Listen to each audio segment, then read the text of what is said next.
so we could probably use a little more practice. Yeah, maybe stick to drawing. I agree. I don't know what you want me to say. I agree. No. Here at Draw It With Me, we're excited to welcome our very first special guest, Eleora Glasheen. She will be drawing caricatures of another special guest, model and illustrator Lea Molina. We're happy to have them both with us today. As I mentioned, Eleora is a cartoon and caricature artist.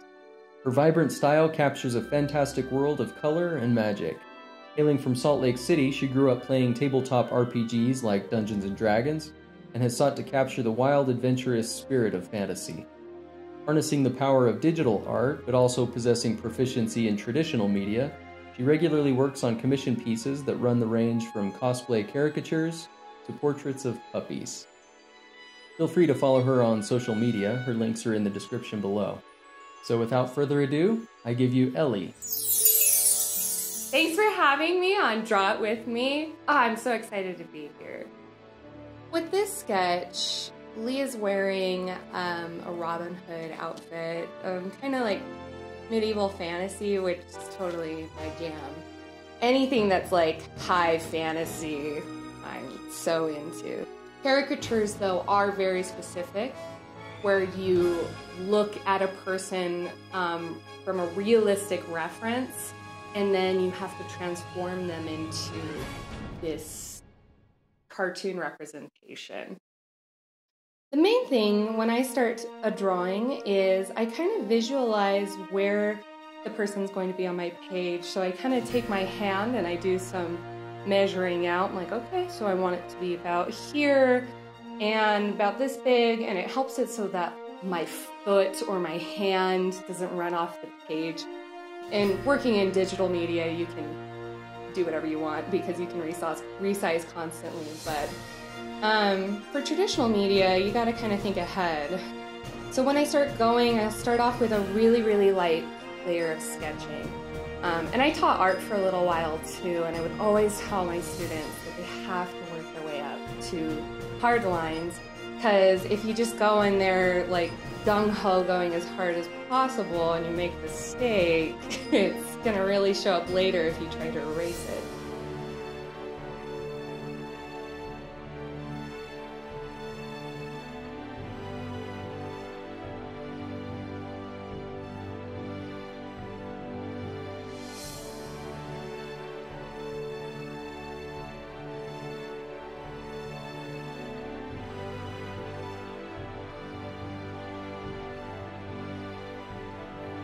So going in as lightly as possible, I try to get some of the basic shapes and lines kind of relating to each other before I really focus in on anything else. When I was younger, I would kind of do the parts of the drawing I'd like first. So I'd go and do the facial expression and the hair, and really focus down on the part of the drawing I liked. And now that I find that I tend to do it last, it's kind of like eating Lucky Charms. You like eat all of the cereal part first, and then you leave all the marshmallows for the end. That's kind of how I like to do it. So I find that I reward myself with the bright eyes and the smile at the very end of the drawing. And it's a lot easier to kind of figure out where your main body is and where the feet are, and any foreshortening in the drawing. It's a lot easier to figure all that out before you get really invested into the character work of the face.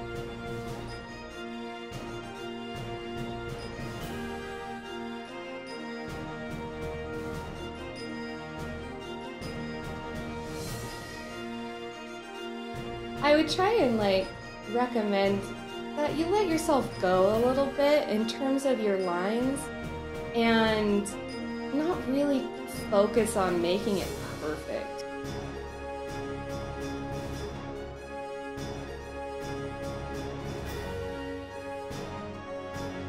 Sometimes I'll start and I'll have to completely erase because I find out that their head's gonna go off the page, or like their sword, and so that's why it's nice to try and get a gesture sketch of what you're doing beforehand, because then you can really see where everything is going and where it's supposed to be.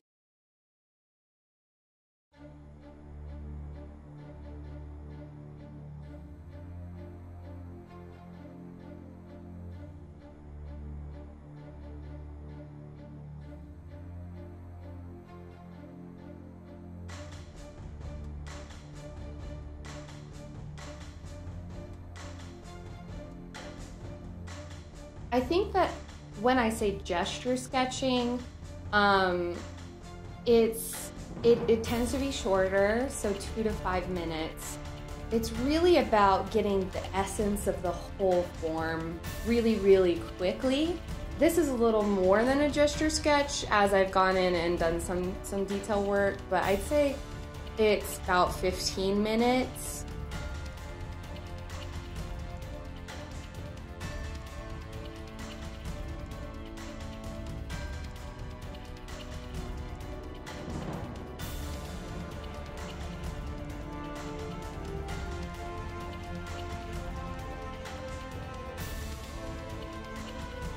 I would recommend everybody does timed sketches. It helps you really be aware of how fast you need to go. Helps you work on a time limit later on if you're getting commission work.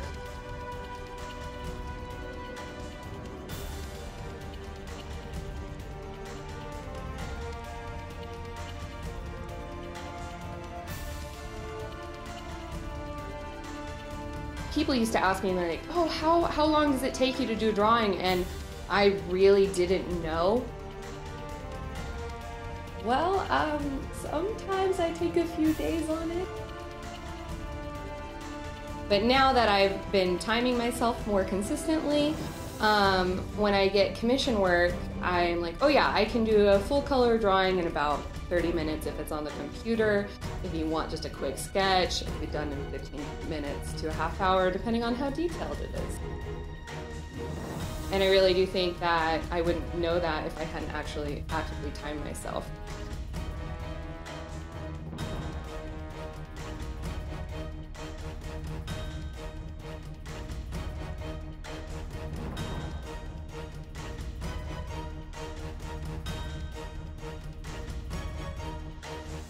I really think that everybody should time themselves, work off reference models, go to figure drawing, go to any type of drawing event where you have to push past that boundary.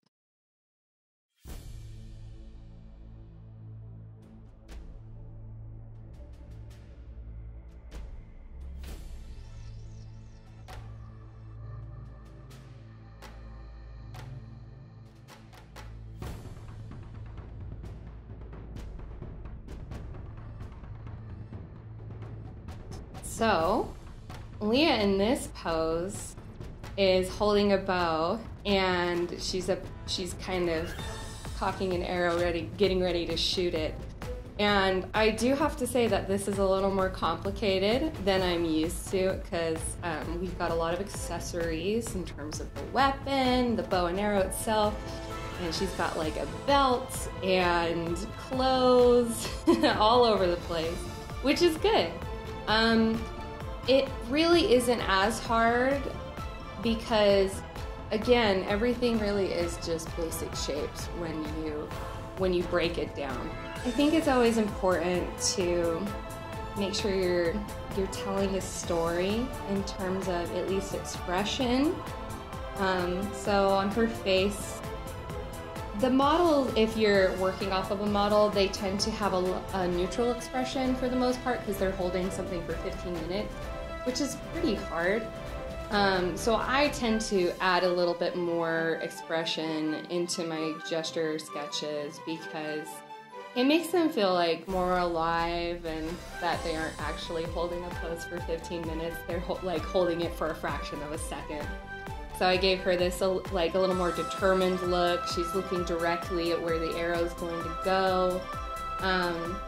In other poses, I might give them a smirk or a slight smile or a bored look.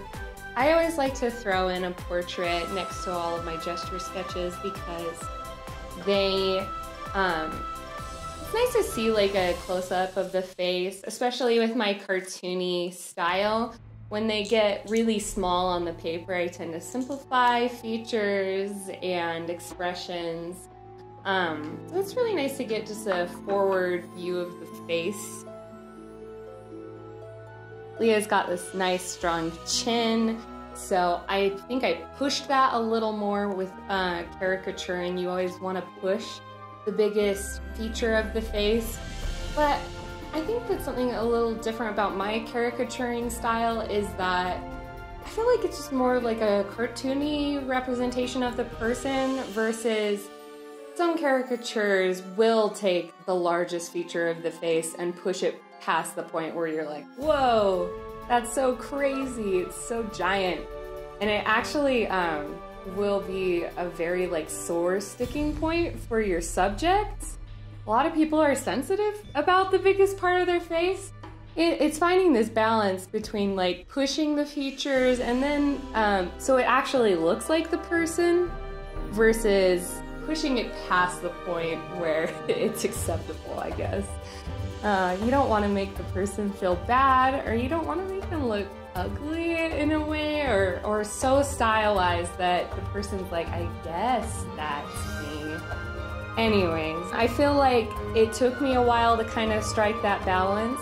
For non-artists, it is kind of hard to pin down what's off about a drawing, but I always do my best to make sure I really represent the person in my caricature, and that I do provide a drawing that they like.